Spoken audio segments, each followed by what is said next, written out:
ہر حال میں ایمان کی حفاظت ہے مومنین کی علامت استقامت،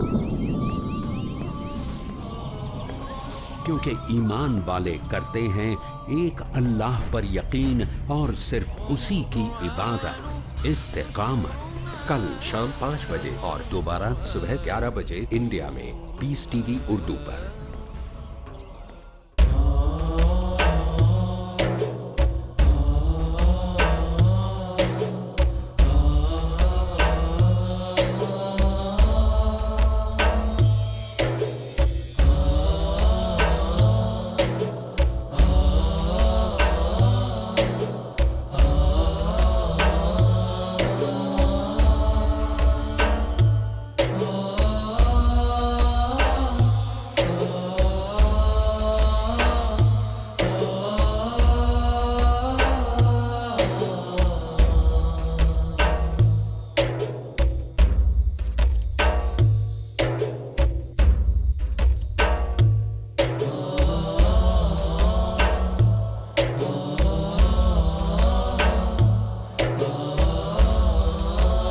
پیس ٹی وی اردو، امن کا پیغام انسانیت کے نام۔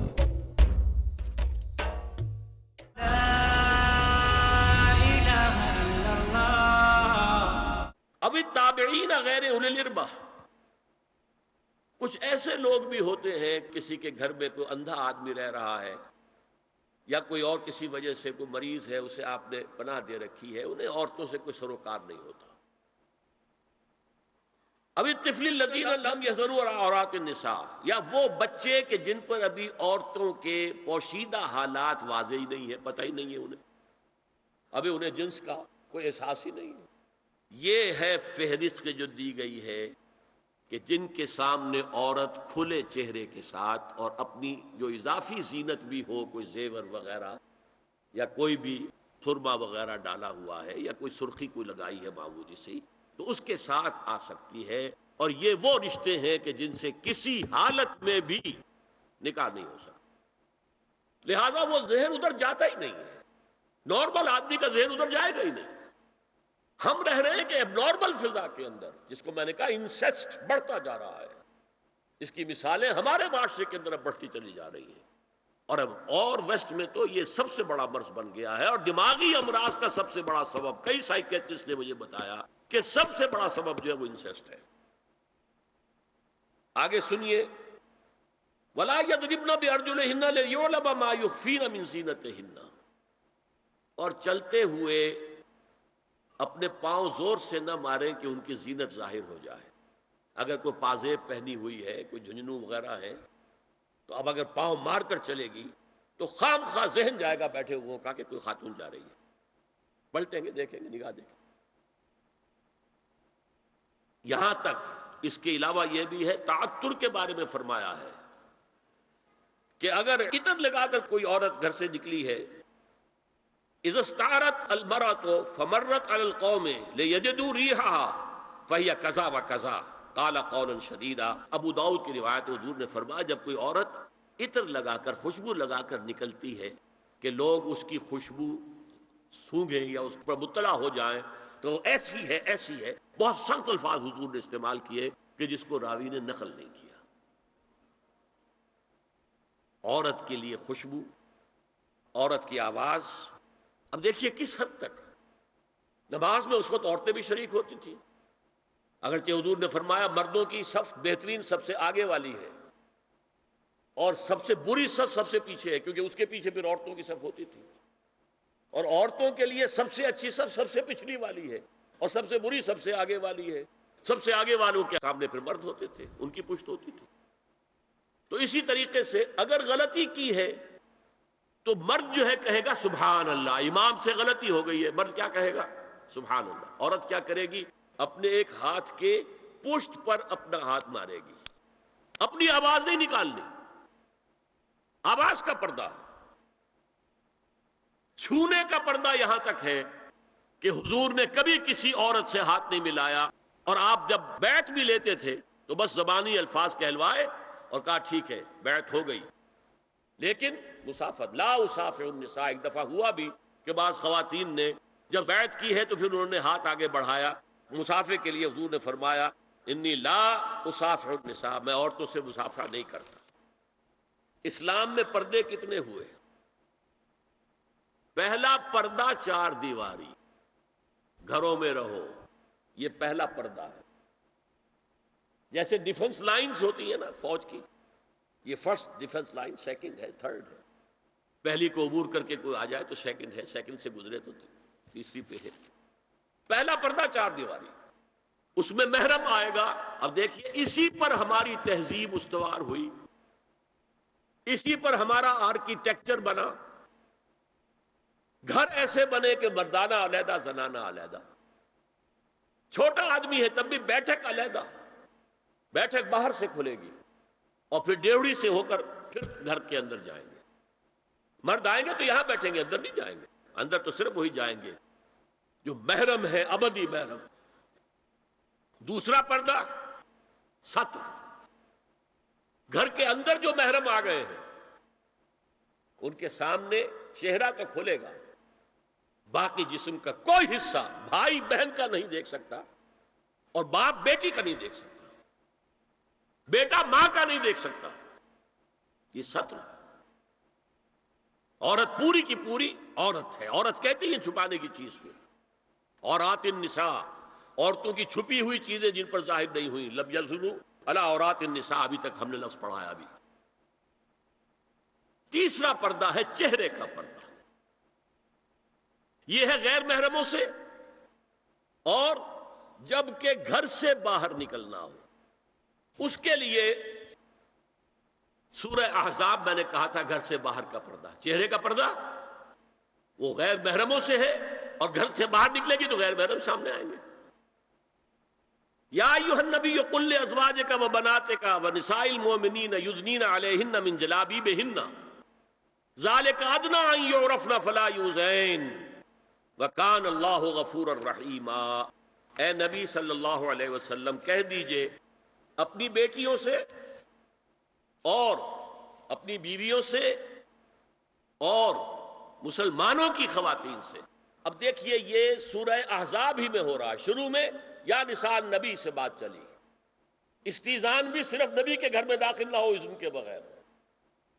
آگے چل کر سورہ احزاب ہی میں عام بھی کر دیا، قل لازواجک وبناتک ونساء المؤمنین، کہہ دیجئے اپنی بیویوں سے، اپنی بیٹیوں سے اور اہل ایمان کی خواتین سے، یدنین علیہن من جلابیبہن، کہ وہ اپنے چہروں کے اوپر اپنی جلباب کو لٹکا لیا کریں، چہرہ چھپ جائے۔ اب اس کی تفسیر میں چاہتا ہوں کہ آپ کو جو مختلف مفسرین نے کی ہے وہ آپ کے سامنے میں رکھوں۔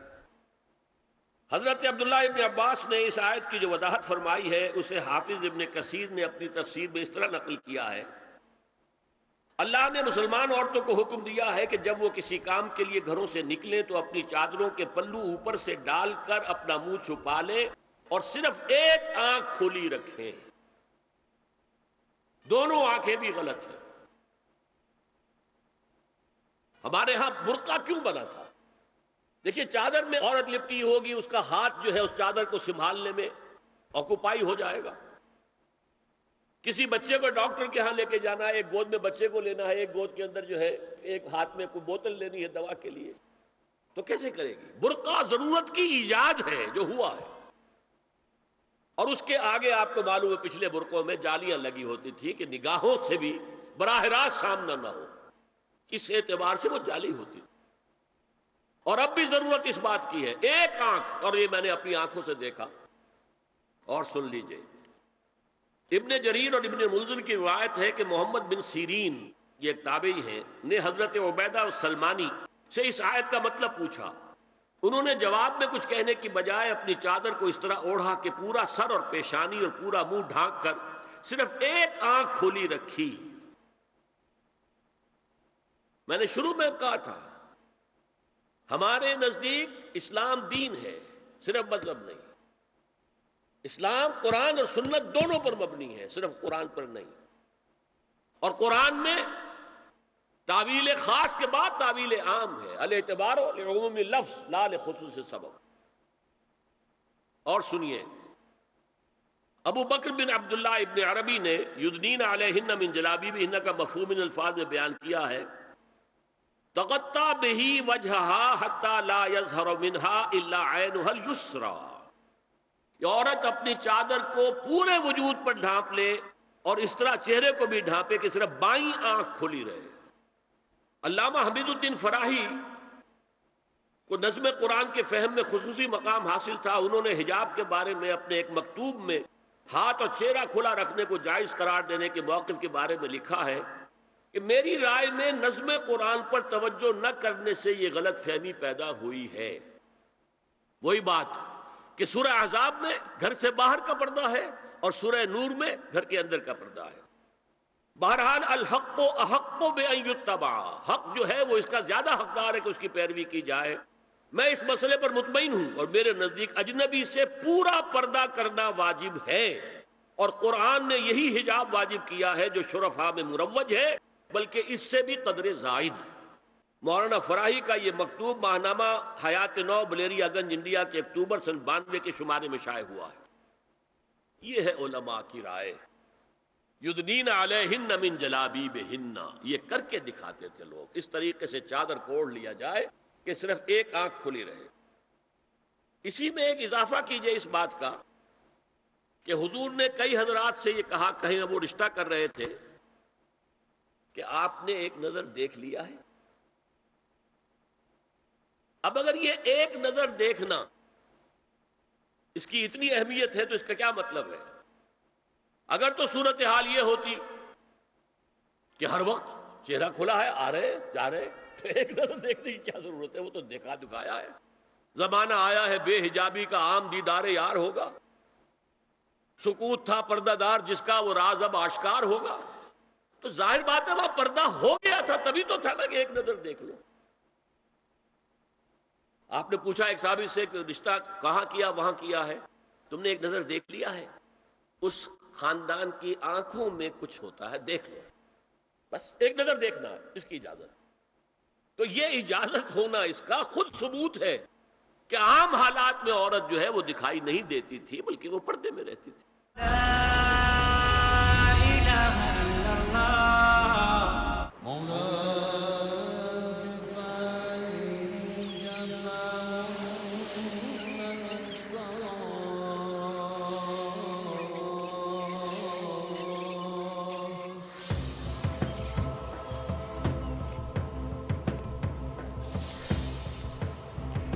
دل ہو زندہ تو ہے منزل کامرانی، ورنہ صبح و شام تو بس ہے آنی جانی۔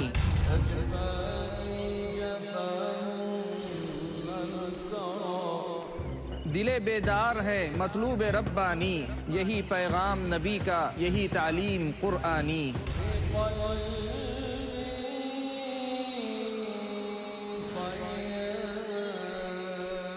دل کیا ہے؟ دل کی ضرورت کیا ہے؟ دل کی زندگی کیا ہے؟ موت کیا ہے؟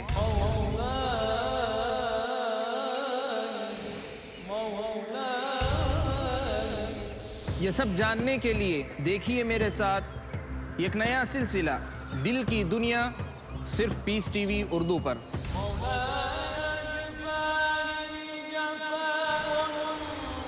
صرف مومنوں کا مقدر ہے ایمان کی لازوال روشنی، جو کرتی ہے آباد دل کی دنیا۔ ہر منگل رات 7:30 بجے اور دوبارہ صبح 10:30 بجے انڈیا میں پیس ٹی وی اردو پر۔